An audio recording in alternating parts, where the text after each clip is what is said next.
Саламатсыздар ма? Бұл Гүлсан каналы. Мен бүгін сіздерге лаваштан донер жасайтын боламын.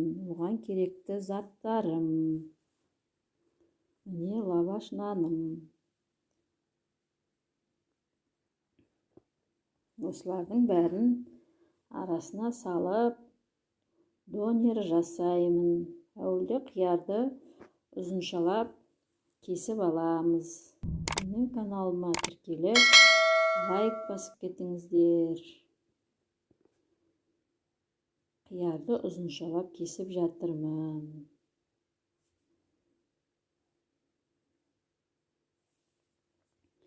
Турауда әртүрлі, әркімнің өз қалауы.